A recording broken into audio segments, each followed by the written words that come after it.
నమస్తే, welcome to Telugu రాజ్యం. ఈరోజు మనతో పాటు ఉన్నారు సీనియర్ అనలిస్ట్ కేఎస్ ప్రసాద్ గారు. వారితో మాట్లాడేద్దాం. సార్ నమస్తే. నమస్తే అండి. సార్, తమిళనాడులో కటౌట్లు పెట్టుకొని హాలోగ్రామ్స్ ఏర్పాటు చేసుకొని గెలిచారని చాలా ఈజీగా గెలిచారు. అది చూస్తుంటే నాకే అసూయగా ఉంది, ద్వేషంగా ఉంది. నేను ఇక్కడ 15 సంవత్సరాలు కింద డొల్లినా కూడా డేకినా కూడా నేనైతే సీఎం కాలేకపోయానని ఆయన అంటున్నారు. ఏమంటారు? ఎప్పటికీ కాలేరు మీరు. ఈసారి కూడా మీ కన్న తల్లి లాంటి కాపు సామాజిక వర్గం మిమ్మల్ని కడుపులో పెట్టుకుంటే బతికి బట్టకట్టిన Pawan Kalyan. Otherwise same 2019 repeat. మీకు ఇంకొక తోడు, వేడి నీళ్ళకి చన్నీళ్ళు తోడు అన్నట్టు వేడి నీళ్ళటి తెలుగుదేశం ఒక బాటర్ సిస్టంలో 13 మందిని ఇచ్చి మీకు పిఠాపురంలో వర్మ గారు అనే వ్యక్తి సామర్థ్యాన్ని 24/7 మీకు ఉపయోగిస్తూ మీకు తోడుగా నాదెండ్ల మనోహర్ని ఆయన పేరేంటి, నాదెండ్ల మనోహర్ గారు కాంటెంప్లేటరీ, ఆయన కూడా ఎమ్మెల్సీ ఏదో ప్రామిస్ చేసి ఆయన త్యాగం మీద నాదెండ్ల మనోహర్ గారు అంటే 16 స్థానాలు, దగ్గర 15 స్థానాలు మీకు తెలుగుదేశం. ఆలపాటి రాజేంద్ర ప్రసాద్ ఆయన ఇలాంటి వ్యక్తుల త్యాగాలు, ఒక వర్మ గారు, ఒక ఆలపాటి రాజేంద్ర ప్రసాద్ త్యాగాలతో మీరు నాదెండ్ల మనోహరు తెలుగుదేశం నుంచి వచ్చిన 13 మంది అంటే 15 మంది నెక్కచ్చిగా తెలుగుదేశంకి గెలిచిన వాళ్ళు 134కి 149 అయ్యింది. మీరు మూసుకుని కూర్చుంటే ఆ సామాజిక వర్గ ఆచ్ఛేదంతో మిగిలిన 6 గెలిచారు. దానికి తోడు దాసరరాము గారు అనే వ్యక్తి నిరంతరం 21 స్థానాల్లో కూడా సామాజిక వర్గ పరిరక్షణ అన్న దగ్గర కన్సాలిడేట్ చేయించగలిగాడు. ఇవి మీరు మర్చిపోతే చాలా తేడాగా ఉంటుంది డౌన్ ద లైన్.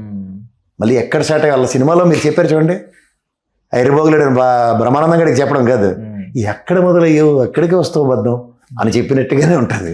అంచేత ఎక్కడ మొదలయ్యారో తెలుసు, ఎక్కడ అంతరించిపోతారో కూడా ప్రిడిక్షన్స్ ఆర్ వెరీ క్లియర్. కన్న తల్లిలాంటి దీన్ని, కన్న తల్లిలాంటి పార్టీని, కన్న తల్లిలాంటి సామాజిక వర్గాన్ని తృణప్రాయంగా వదులుకుంటాను, నాకు అక్కర్లేదన్న మాటలకి సామాజిక వర్గ మనోభావాలు గాయం అయితే, తల్లికి మనసుకు గాయం అయితే వచ్చే ఉపద్రవం ఎలా ఉంటుందంటే రక్తం ఏర్లేపోతుంది. పవన్ కళ్యాణ్ గారు నేను ముఖ్యమంత్రి అవ్వాలని పార్టీ పెట్టలేదు అన్నదానికి చిచే ఇంకా దాని గురించి మీరు అంత పెద్ద ప్రశ్న అడగక్కర్లే. ఏం లేని బాణం అని అర్థం. ఇంకా నయం ఆ షర్మిల నేను అన్నం వదిలిన బాణం అని ఒక దీర్ఘాలనే తీసింది. ఇంకా దైద్యం అన్నమాట. ఆయన ఎయిమ్లెస్ యారో అంటే ఇంకా అసలు దాన్ని పరిగణలోకి తీసుకోవడమే అనవసరం అర్థం.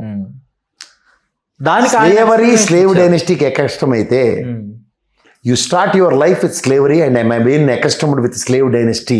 That's a conclusion. అంచేత ఎయిమ్లెస్ యారోల లైఫ్ని లీడ్ చేసే ఏకైక వ్యక్తి పవన్ కళ్యాణ్. అంచేత don't give any political explanations. ఆయన ఎక్స్ప్లెనేషన్ ఏంటంటే అధికారంలోకి రావాలనే పార్టీలు పెట్టాల్సిన పని లేదు, లీడర్లు అవ్వాల్సిన పని లేదు. దానికి ఎగ్జాంపుల్ సుభాష్ చంద్ర ప్లీజ్ చాలా పెద్ద మాటలు మాట్లాడొద్దని చెప్పండి ప్లీజ్. ఆయన భగత్ సింగ్ పేరు చెప్పాడు, సుభాష్ చంద్రబోస్ పేరు చెప్పాడు. వాళ్ళు కూడా పార్టీలు పెట్టారు కానీ వాళ్ళు అధికారం కోసం పెట్టలేదు అని నేను కూడా నాది కూడా వాళ్ళ బాణి అని చెప్తున్నాడు ఆయన. నీకు మళ్ళీ చెప్తున్నాను, నీకు అర్థమయ్యే భాషలో చెప్తా. ఎన్టీఆర్ చారిటబుల్ ట్రస్ట్ చేసిన అనిర్వచనీయమైన సేవలు ఏ రోజు తెలుగుదేశం పార్టీ తన పొలిటికల్ లైమ్ లైట్ కోసం వాడుకోలేదు. అర్థమవుతుందా? అలాగే చారిటబుల్ ట్రస్టులు చేసే పనులు ఏవైతే ఉంటాయో అవి మీరు చేసుకోండి. దానికి రాజకీయాలు ముడిపెట్టి 21 స్థానాలు మేము గెలిచాం, 100% స్ట్రైక్ రేట్లు, ఉల్లిపోం కబుర్లు చెప్పకండి. 2014లో మీ ప్రస్థానం I'm charitable man for the political సెనారియోలో పొలిటికల్ పార్టీని జోకడానికి వచ్చానని చెప్పండి. అదే కంటిన్యూషన్ 2024 దాకా ఎక్స్టెండ్ అయితే మేము ఒప్పుకుని ఉందాం. Yes, what you said was right అని. కానీ మీకు అవకాశం ఇండిపెండెంట్గా ట్రై చేసుకున్నారు, అడుక్కు తినిపోయారు. ఈసారి తెలుగుదేశం ఆచ్ఛేదంతో వచ్చి డిప్యూటీ సీఎం మన పదానికి ఊగిపోతూ కాన్వాయిలు ఇచ్చి హెలికాప్టర్ ఇవ్వగానే చూడండి, చిన్నపిల్లలు ఏడిస్తే ఏదో బొమ్మలు ఇచ్చినట్టు చంద్రబాబు గారు కూడా సర్లే కానీ మీకు ఇచ్చినందుకు మావాడికి కూడా క్యాబినెట్ హోదా కలిగినోడు కంటే మిగిలిన వాళ్ళు నోరంటే మాట్లాడలేక వచ్చిన దౌర్భాగ్యం తప్ప. అందరూ నాకు హెలికాప్టర్లు కావాలంటే అప్పుడు అందరికీ హెలికాప్టర్లు లేకుండా పోతాయి. చిన్నపిల్లలకి బొమ్మలు ఇచ్చినట్టు ఇచ్చేసి కూర్చోబెడితే ఏడుస్తున్న పిల్లలకి చేతులు అడిగే పెట్టినట్టు ఇలాంటివన్నీ చూసాం సార్. ప్లీజ్, రాజకీయ అవగాహన చాలా ఇంపార్టెంట్. ఏదో కంపెనీలో అప్రెంటిస్ అంటే మీకు మళ్ళీ చెప్తున్నా, రాజీవ్ గాంధీ లాంటి వాడికే రాజకీయాలతో సంబంధం లేని వ్యక్తికి ఇందిరాగాంధీ మరణాంతరం రాజకీయ అరంగేట్రం చేసి ప్రధానమంత్రి చేస్తే చచ్చినట్టు రాజకీయాలు చేసుకోవాల్సి వచ్చింది. ఆయన మరణం దాకా రాజకీయాలే చేసాడు. అంచేత there is no exception in this. Acceptability కోసం ప్రయత్నించడమే పొలిటికల్ సినారీలో రాజకీయ నాయకుడు ప్రాథమిక దృక్పథం. అంతేకాని వాడికి ఊడిగం చేస్తామంటే నాట్ టాలరబుల్.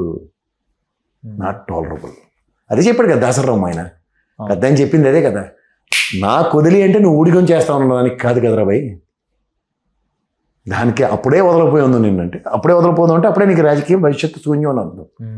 ఆ మర్మం తెలుసుకోకుండా ఏది పడితే అది మాట్లాడితే అధికార దర్పంతో కుదరదు. సో ఇట్లా ఇప్పుడు ఆయన కాపుల్ని డిసోన్ చేసుకోవటం, ఇంతకు ముందు అయితే ఆయన చెప్పలేదు, 2024 ముందు కాపులకి నాకు సంబంధం లేదని ఆయన చెప్పలేదు, ఇప్పుడైతే డిసోన్ చేసుకుంటున్నాడు. సో ఇది ఆయనకి నెక్స్ట్ పొలిటికల్ భవితవ్యం మీద ఏమైనా ఇంపాక్ట్ చూపే ప్రభావం ఉంటుందా?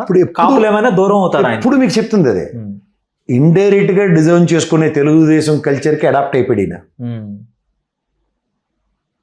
మీకు ఎప్పుడు ప్రజారాజ్యం పార్టీ పెట్టగానే అతిరథ మహారాజులు తెలుగుదేశం నుంచి వెళ్ళిపోయారు వాళ్ళ దగ్గర నుంచి. తర్వాత ఇప్పుడు ఉభయ గోదావరి జిల్లాలో చౌదరి వర్సెస్ కాపు సామాజిక వర్గం ఫ్రిక్షనే కదా.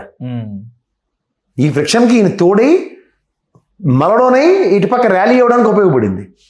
ఇప్పుడు 7 దాటిన తర్వాత బోడి మలనంటే వాళ్ళకి మళ్ళీ కన్సాలిడేట్ అవుతారు.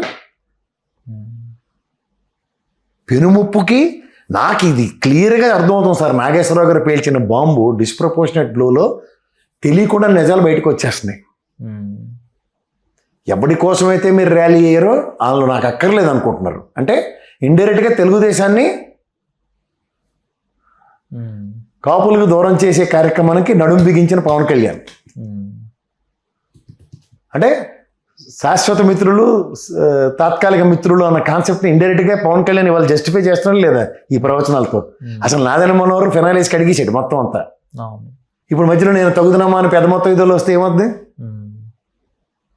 అయిన పెళ్ళికి బాజాలు కొడితే అదే అవ్వన పెళ్ళికి, అయిన పెళ్ళికి బాజాలంటే నాదెల్ల మనోహర్తో కలిపి ఈయన ప్రెస్ మీట్ పెట్టి గట్టిగా అటాక్ చేస్తే అప్పుడు నాగేశ్వరరావు గారు మెలడని అయితే అది వేరే సంగతి. కానీ అక్కడ లేని సందర్భాన్ని అనుచితంగా మలుచుకుని ఇక్కడ అడ్వాంటేజ్ తీసుకుందాం అంటే ఎట్లా అవుద్ది? ఇక్కడ ఒక political equation already game plan అయిపోయింది. ఇది 2029కి.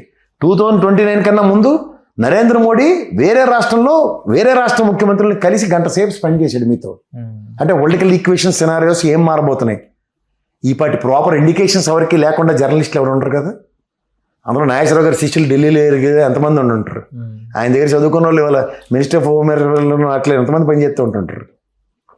ఏ ఫేలర్ లేకుండా మారుతాడు ఆయన. అంచేత భవిష్యత్తుని శాసించబోతున్న బీజేపీకి ఆల్రెడీ ఏం చేయబోతున్నారు అన్నది ఒక అవగాహన వచ్చేసింది అందరికీ. చూసుకోమని ముందుంది క్రొకడైల్ ఫెస్టివల్ అని. ధన్యవాదాలు. హలో, తెలుగు రాజ్యం ఛానల్ చూస్తున్నారా? సామాజిక, రాజకీయ, జీవన చిత్రణే తెలుగు రాజ్యం. అతిశయోక్తులు, అసత్యాలు ఉండవు. రాజకీయ కోణం కాదు, ప్రజా కోణమే కొలబద్ద. తెలుగు రాజ్యం వీక్షణ మీ ఉత్తమ అభిరుచికి నిదర్శనం.